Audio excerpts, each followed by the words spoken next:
I spent 32 years serving my country. I survived 2 wars, 3 explosions, and more surgeries than I care to remember. But the greatest betrayal of my life happened in a quiet hospital room after what was supposed to be a routine brain operation. When I opened my eyes, I didn't move. The doctors believed I was still unconscious. My family believed I couldn't remember anything. And standing beside my bed, my wife smiled before whispering the words that destroyed 20 years of marriage. "He doesn't even know who he is anymore." My son chuckled. "Perfect. He'll sign whatever we put in front of him." Then my daughter asked the question that made my blood run cold. "How long before we can sell the house?" They thought I couldn't hear them. They thought the decorated Army colonel lying in that hospital bed had lost his memory forever. They had no idea I remembered every mission, every battle, every promise I'd ever made. And before this was over, they were going to wish I'd forgotten them, too. My name is Colonel Daniel Carter, retired United States Army. What my family didn't know was that I wasn't the one who had forgotten everything. They were the ones who forgot exactly who they were trying to betray. The last thing I remembered before the anesthesia took over was the surgeon squeezing my shoulder. "Colonel Carter," he said with a reassuring smile, "when you wake up, things may feel confusing for a little while. Don't panic if your memory is slow to return. That's completely normal after this type of surgery." I nodded. After 32 years in the Army, I'd learned to trust calm voices in dangerous situations. The operation itself wasn't life-threatening. A benign tumor pressing against my temporal lobe had been causing blackouts and crippling migraines for months. My neurologist insisted removing it now would prevent permanent damage later. I wasn't afraid of the surgery. I was afraid of becoming dependent on someone else. For my entire adult life, I had been the one protecting people. I led soldiers through ambushes in Afghanistan, evacuated civilians during floods, and spent years making impossible decisions under impossible circumstances. Losing control of my own mind terrified me more than any battlefield ever had. As the anesthesia crept through my veins, I thought about my wife, Melissa. She held my hand tightly. "I'll be here when you wake up," she whispered. I believed her. I had no reason not to. 22 years of marriage had convinced me that whatever happened inside that operating room, we'd face it together.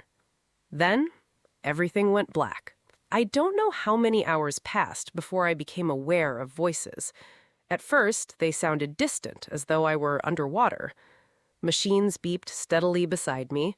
Someone adjusted my blanket. Footsteps echoed across the room.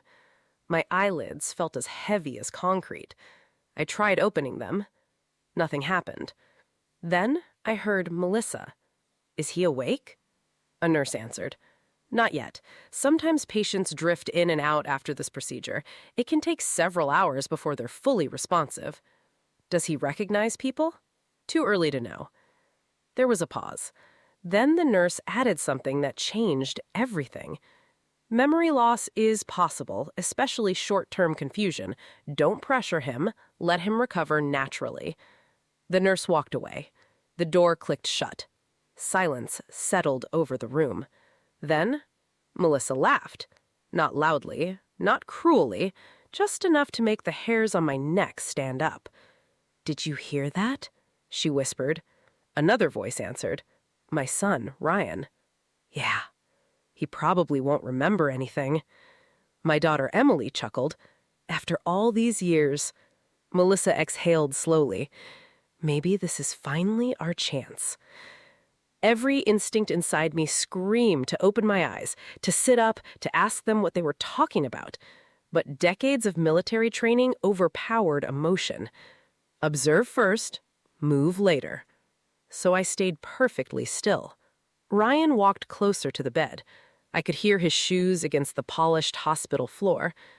"Think he'll notice if we start moving money now?" Melissa didn't answer immediately. When she finally spoke, her voice was calm, almost businesslike. "Not if the neurologist is right." Emily sounded almost excited. "He doesn't even remember signing checks half the time now." Exactly. Another pause. Then Melissa said the sentence that shattered 22 years of marriage. He spent his whole life protecting everyone else. She laughed softly. Now he'll finally pay us back. My heartbeat pounded so hard I was certain the monitor would expose me. Pay them back? For what? Everything I owned existed because I sacrificed birthdays, anniversaries, Christmas mornings, school plays, years of family dinners. I missed them because I was deployed protecting strangers I'd never meet.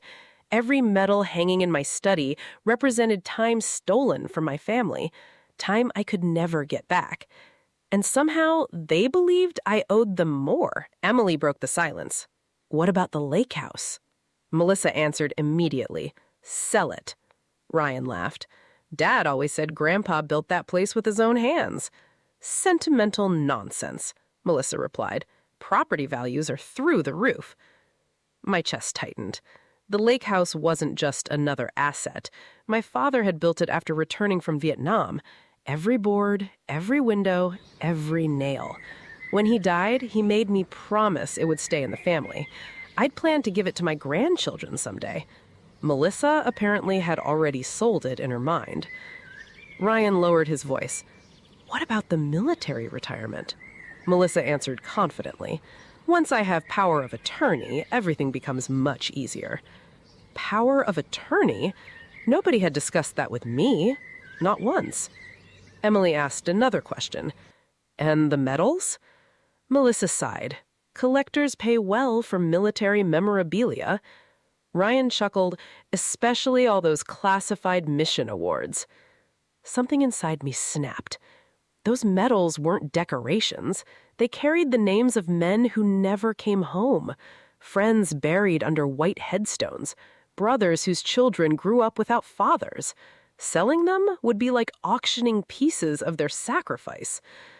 The hospital room suddenly felt colder, not because of the air conditioning, because I realized something terrifying. This wasn't grief. They weren't discussing what might happen. They had already made plans, detailed plans, legal plans, financial plans. They'd been waiting. The door opened again. Footsteps approached. A doctor. Mrs. Carter? Melissa's voice changed instantly. Soft, worried, loving. Yes, doctor. Your husband's vital signs are improving beautifully. Thank God. If I hadn't heard the previous conversation, I would have believed every word. The performance was flawless. The doctor continued, There's still some temporary confusion expected, but Colonel Carter is recovering exactly as we'd hoped. Will he remember us? We won't know until he wakes completely. Melissa sniffled. Actually sniffled. I just want my husband back. The doctor offered comforting words before leaving. The moment the door closed, Ryan laughed. Mom, you're scary good at crying. Melissa answered without shame. Practice. I lay there motionless, not because I couldn't move anymore, because I suddenly understood something I'd spent years teaching young officers. The first report is almost never the complete picture. Gather intelligence, confirm the threat, then act. For the first time in my life, the enemy wasn't across an ocean.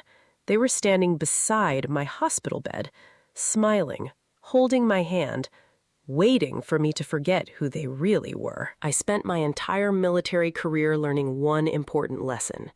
The most dangerous threats are the ones you don't see coming.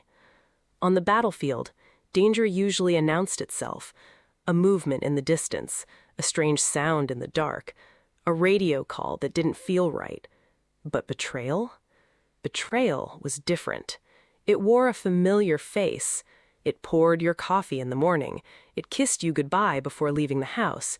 It sat beside you in a hospital room and held your hand while secretly calculating what it could take from you after you were gone. And now I was lying in my own bed, pretending to be a man who couldn't remember his own name, while the people closest to me planned my disappearance. The irony wasn't lost on me. For 32 years, I had protected classified information from enemies who wanted to destroy my country. Now I had to protect the truth from my own family. The night after surgery, I didn't sleep. Not because of the pain. The pain was something I understood. Pain was simple. You identified it, you managed it, you pushed through it. But confusion? Confusion was dangerous because confusion made people vulnerable. And Vanessa knew that. She knew exactly what doctors had warned her about. Temporary memory problems, slow recovery, moments of weakness. She had taken those words and turned them into a weapon. The next morning, she walked into my hospital room carrying a small folder. The same woman who had whispered about selling my belongings the night before now looked like the perfect wife. Her hair was neatly arranged, her expression was gentle, her voice was soft. "Good morning, sweetheart." I looked at her. "Morning." She smiled. "How are you feeling?" I paused.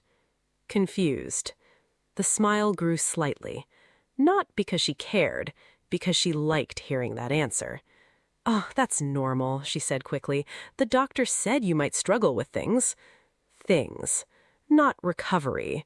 Not healing. Things. Like I was already becoming an inconvenience. She pulled the chair closer. "I brought some papers." My stomach tightened. "What kind of papers?" "Nothing serious." That phrase, I had heard it thousands of times during investigations. Whenever someone said something wasn't serious, it usually meant it was exactly the opposite. She opened the folder. "I just want to make things easier for you." Inside were documents. Legal documents. The kind of documents soldiers learn to read carefully before signing anything. I picked up the first page. Medical power of attorney. The second, financial authorization. The third, business management rights. I looked up. "Why do you need this?" Her face changed for half a second, a tiny crack. Then the mask returned. "Because I love you." I almost laughed, not because it was funny, because it was unbelievable. During my years in the Army, I sat across from enemy interrogators. I studied their words, their body language, their hesitation. Vanessa was no different. She wasn't asking me to trust her. She was asking me to surrender control. There was a difference. "I think I'll have my attorney look at these." The room went silent. Just for a moment. Then she smiled. "Your attorney?" "Yes." "Why would you need her?" "Because that's what she does." Vanessa leaned back. "You don't trust me?" There it was, the question she wanted to ask. Not, "Do you understand the documents?" Not, "Do you need help?" Just, "Do you trust me?" I looked at the woman I had married, the woman who had promised to stand beside me, the woman who had already planned my funeral while I was still breathing. I trust myself to make careful decisions. Her eyes hardened, only for a second, but I saw it. That afternoon, my old friend Marcus Reed visited. Marcus wasn't family, but after 30 years together in the Army, some people become closer than blood. He had been my intelligence officer during my final deployment, the man who taught me how to read situations before they exploded. He walked into my room carrying a coffee. "You look terrible." I smiled slightly. "Good to see you too." He sat down. "Your wife called me." My expression changed. "When?" "Yesterday." "Why?" Marcus looked uncomfortable. "She said you were confused after surgery. She wanted advice about handling your affairs." My jaw tightened. "Handling my affairs?" He nodded. "That's what she said." I looked toward the window. The city outside continued moving. Cars, people, normal life. Meanwhile, mine had become a battlefield. Marcus studied my face. "Daniel," he only used my first name when something was serious. "What?" I looked back at him. "Do you remember what I did in the Army?" He nodded. "I spent 30 years finding the truth hidden underneath lies." I leaned forward. "That skill doesn't disappear because I had surgery." Marcus was quiet. Then he asked, "What are you going to do?" I looked toward the door, toward the hallway where Vanessa had walked away moments ago. "I'm going to let them believe their plan is working." Marcus frowned. That's risky. So is every mission. Daniel, I interrupted him, but the difference is this time I know where the enemy is. That evening, Vanessa returned with dinner. She acted like nothing had happened. She sat beside me, fed me soup, asked about my pain. Anyone watching would have seen a devoted wife. But I had spent my life studying deception, and I knew something she didn't. The best lies aren't the ones that sound fake. The best lies are the ones mixed with just enough truth. Before leaving, Marcus sent me one message. I checked something. Your wife has already contacted your financial advisor. I stared at the screen. Another message appeared. She asked about what happens if you become unable to manage the company. My hands tightened. The company wasn't just money, it was 30 years of my life, the people who worked beside me, the families that depended on it, the legacy I built. And she wasn't waiting for me to die anymore. She was preparing for me to become powerless. That night, I made my decision. I would not confront Vanessa, not yet. I would not accuse her, not yet, because soldiers don't attack without knowing the full battlefield. They gather intelligence, they wait, they prepare. And while my family believed I was losing my memory, I was remembering everything. Every conversation, every lie, every person who showed their true colors when they thought I couldn't fight back. But the next morning, I discovered something that changed the entire mission. My wife wasn't acting alone. Someone inside my company had already given her access to information they were never supposed to share. And when I found out who it was, I realized this betrayal had started long before my surgery. The next morning, I woke up before sunrise. Old habits. 32 years in the Army had trained my body to wake before the world did. It didn't matter if I was in a desert tent, a military barracks, or my own bedroom. My eyes opened. My mind became alert. And for a few seconds, I forgot everything. Then I saw the hospital bracelet around my wrist. I remembered. The surgery, the lies, the whispers beside my bed, my own family waiting for me to disappear. But one thing bothered me more than anything else. How did Vanessa know so much? She knew about my medical condition. She knew about my finances. She knew exactly which documents to bring. That wasn't a random reaction from a scared wife. That was preparation. Someone had been giving her information, and I needed to know who. After breakfast, I asked the nurse if I could make a private phone call. She smiled. Of course, Colonel. I always notice small things, the way people reacted to my old rank. Some people saw a title. Others saw the years behind it, the sacrifices, the responsibility, the mistakes, the lessons. I wasn't just Colonel Daniel Carter. I was a man who had spent decades learning how to find the truth, and now I needed those skills again. The first call I made was to my company manager, Thomas Walker. Thomas had worked with me for 15 years. I trusted him, or at least I thought I did. When he answered, his voice sounded nervous. Daniel? Tom. A pause. How are you feeling? Recovering. Another pause. Then, that's good. Something felt wrong. A soldier learns to recognize hesitation. It is often the space between a question and a lie. Tom, I need to ask you something. Sure. Has anyone contacted you about my company? Silence. 5 seconds. 10. Too long. Why would you ask that? I closed my eyes. There it was, a defensive answer, not a denial. I asked if anyone contacted you. Tom sighed. Daniel? Who? Another silence. Then he finally spoke. Your wife. My chest tightened. What did she ask? She wanted information about company value, ownership structure, employee contracts. I gripped the phone tighter. Did you give it to her? No. His answer came quickly. too quickly. I knew people. Fast answers usually meant someone had rehearsed them. Tom? He exhaled. Okay, not directly. My heart sank. What does that mean? Tom explained. 3 weeks before my surgery, Vanessa had called him. She said I was becoming forgetful. She said doctors were concerned. She said she was worried that my health might affect my ability to run the company. At first, Tom believed her. Why wouldn't he? She was my wife. Then she started asking questions. Questions no loving spouse would ask. How much is the company worth? Who takes control if Daniel becomes disabled? How quickly can ownership change? Tom said he became uncomfortable and stopped answering.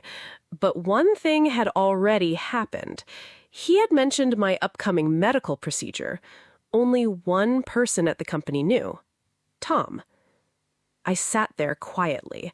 The betrayal wasn't the information. It was the timing.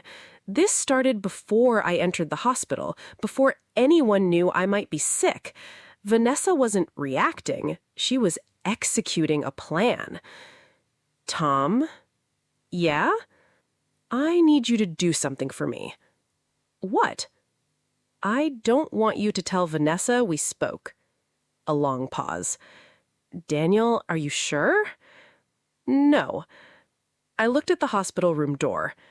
But I'm sure I need the truth. After hanging up, I stared at the ceiling. In the Army, intelligence failures usually happened because someone ignored small signs. A missed report, a strange movement, a changed pattern. My marriage had been full of them. The questions about my assets, the comments about selling properties, the way she slowly separated me from old friends. I thought she was trying to build a future. She was preparing for my absence. That afternoon, Marcus arrived. He didn't bring coffee this time. He brought a folder. I found something. I looked at him. What? He opened it. Inside were printed emails. My eyes moved across the first page. The sender was Vanessa. The recipient was someone I didn't recognize. Gerald Pierce, financial consultant. What is this? Marcus looked serious. Your wife contacted him 2 months ago. I read the email. The words felt like a punch. I need to understand the fastest way to transfer control if Daniel becomes unable to manage his affairs. Another message. The family needs to be prepared. Family.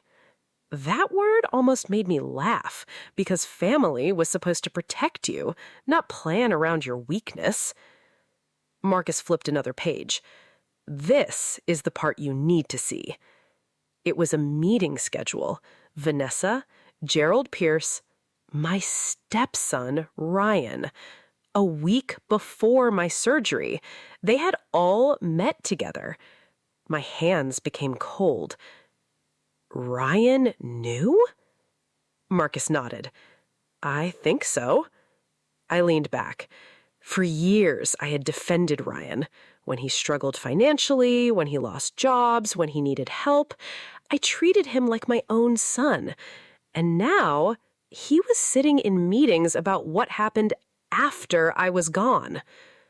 The door opened. Vanessa walked in. Immediately, I closed the folder. Old military instinct. Never reveal your position. She smiled. There you are. I looked at her. Where else would I be?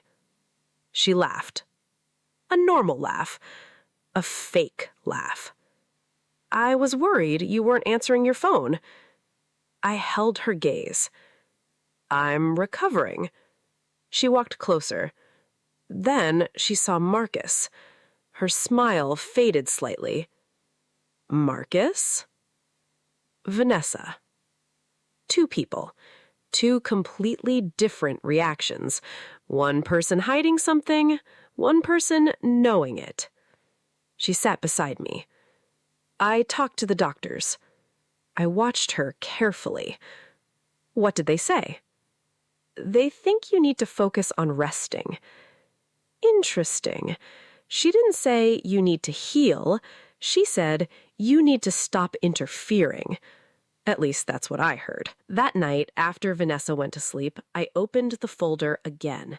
I read every message, every meeting, every plan, and then I found the one thing I never expected: a document with my name on it.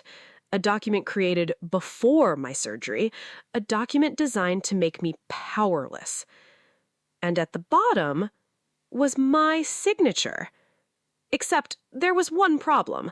I never signed it. Someone had forged my name, and whoever did it wasn't just trying to steal my money. They were trying to erase me completely. The hardest missions of my military career were never the ones where bullets were flying.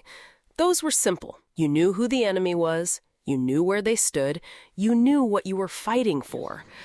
The hardest battles were the silent ones, the ones where you had to sit across from someone you loved and pretend you didn't know the truth. For weeks, I had played the role Vanessa wanted me to play. The weak husband, the confused patient, the man who was too tired to question paperwork and too sick to notice conversations happening around him. And every day, it became harder. Not because of my illness. My body was healing. My mind was clearer than ever. The hardest part was watching someone I trusted turn my own home into a battlefield. But I had learned something during my years of service. A soldier doesn't win by reacting emotionally. A soldier wins by staying prepared. And finally, I was ready. The morning of the gathering, I woke up before sunrise. The house was unusually quiet. For years, I had loved the silence of my home. After deployments, silence felt like peace. But now, it felt different. It felt like I was standing inside a place that belonged to someone else. I walked slowly toward the kitchen, using my cane. My body was still recovering. My strength wasn't what it used to be. But my mind was sharper than it had been in years. Then I heard voices. Vanessa and Chloe. They didn't know I was there. "The realtor is coming next week," Chloe said. My hand tightened around the cane. "The realtor?" Vanessa lowered her voice.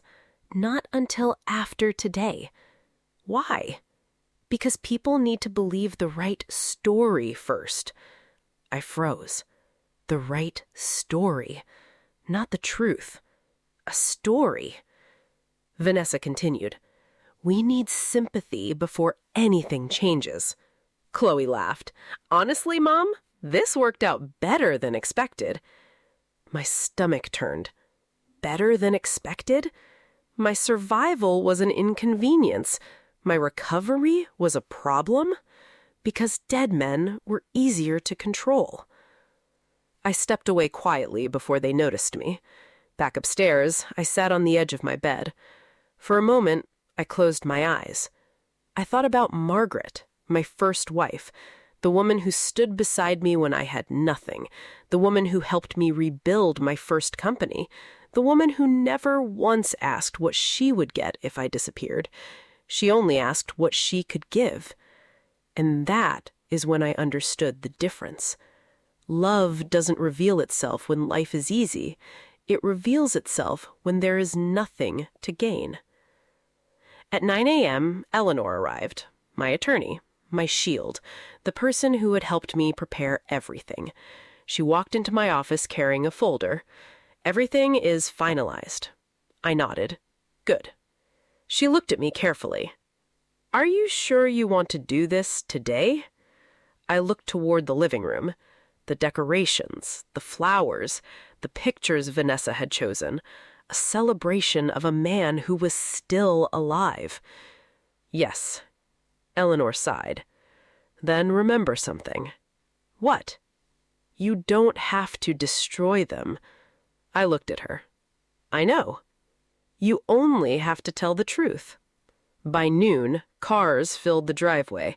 Neighbors arrived, former employees arrived, friends who had known me for decades walked through my front door, and Vanessa played her part perfectly. She hugged people, she accepted sympathy, she talked about how difficult these last days had been.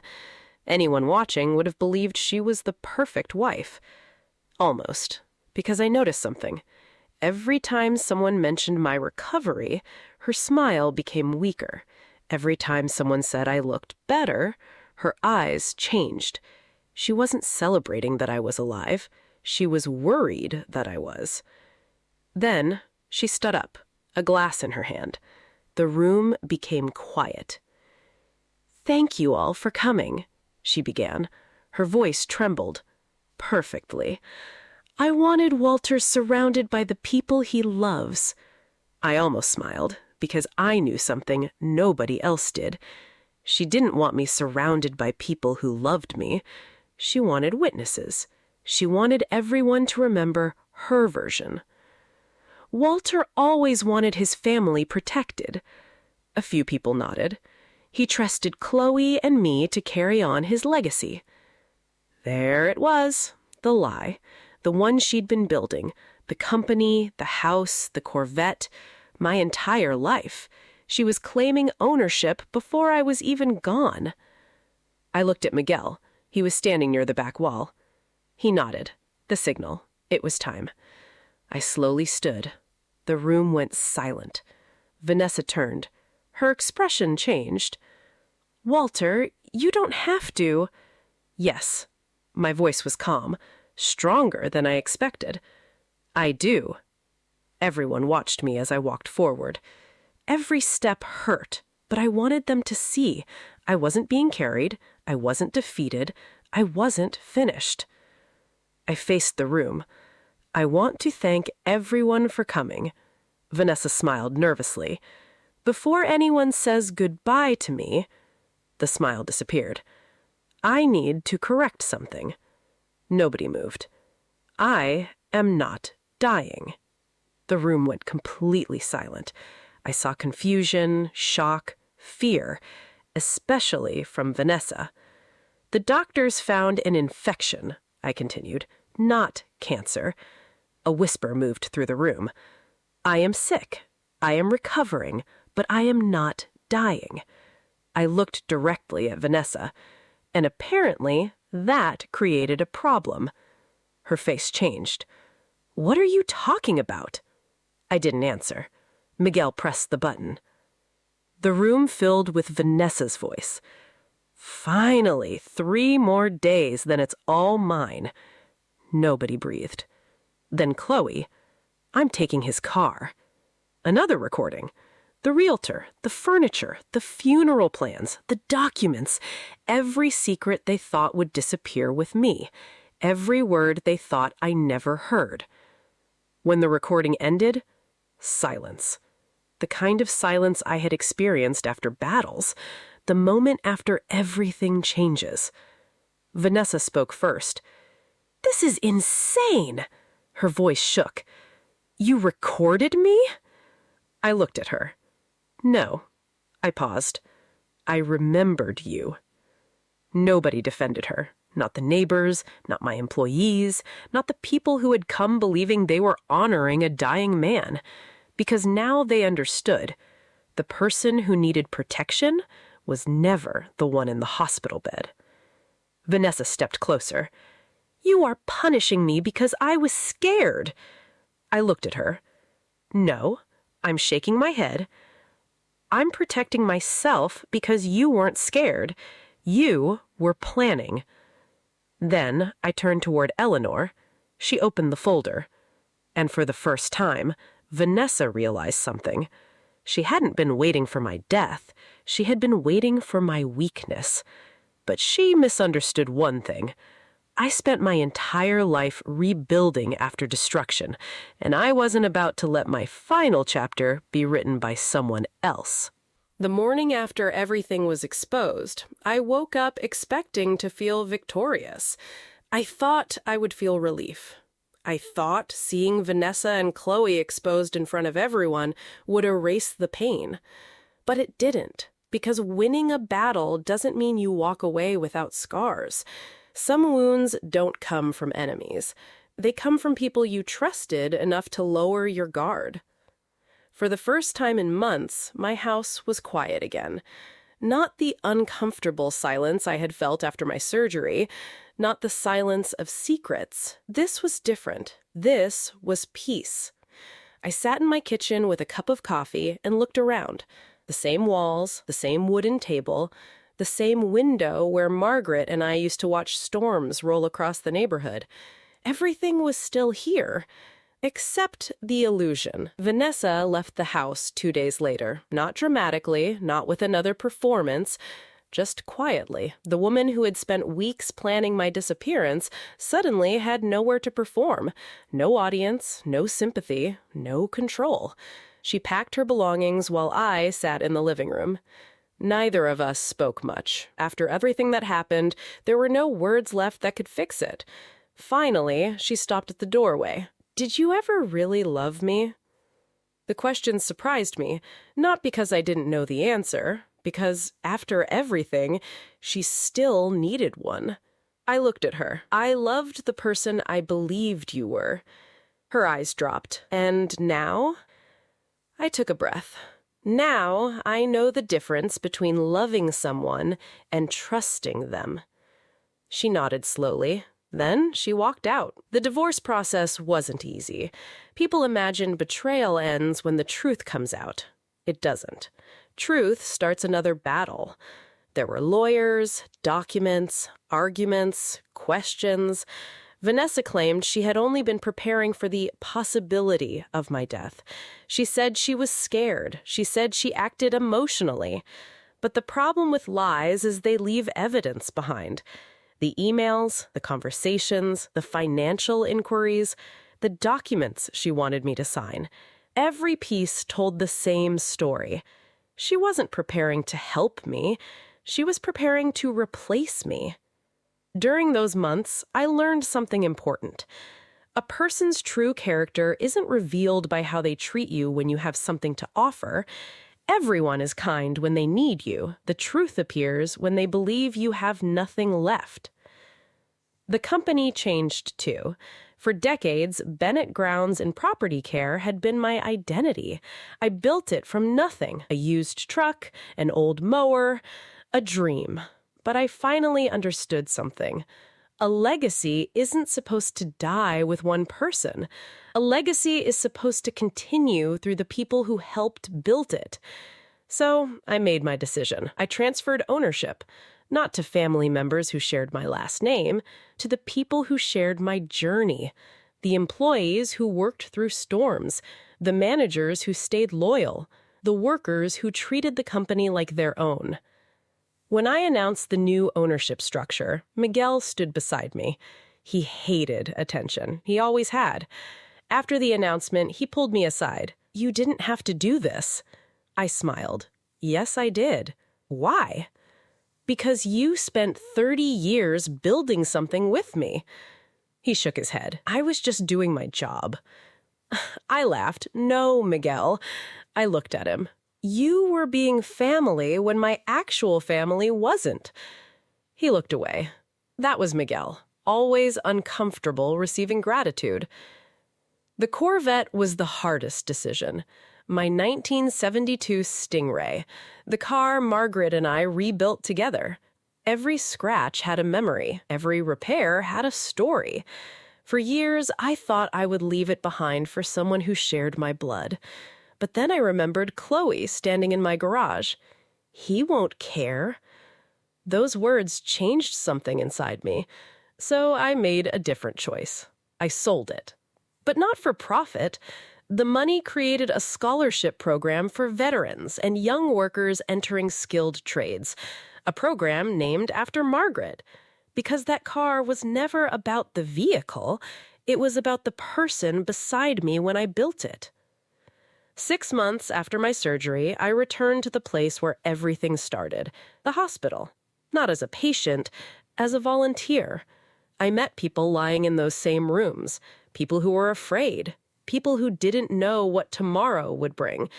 I understood them. because I had been there. Not just physically, emotionally. I knew what it felt like to hear devastating news. I knew what it felt like to wonder who would stand beside you. And I knew what it felt like to discover that some people wouldn't. One afternoon, a young man asked me something. How do you forgive someone who did that to you? I thought about Vanessa. I thought about Chloe. I thought about all the years I couldn't get back. Then I answered honestly. I forgive because what they did was okay. I paused. I forgive because I don't want them controlling any more of my life. A year after the surgery, Miguel and I stood outside the company headquarters. A group of young employees were planting trees near the entrance. Small trees. New beginnings. Miguel looked at them. You ever think you'd make it this far? I smiled. 3 days. He laughed. You keep bringing that up. Because 3 days changed everything. He looked at me. What do you mean? I watched the workers laughing together. I thought I had 3 days left to live. I smiled.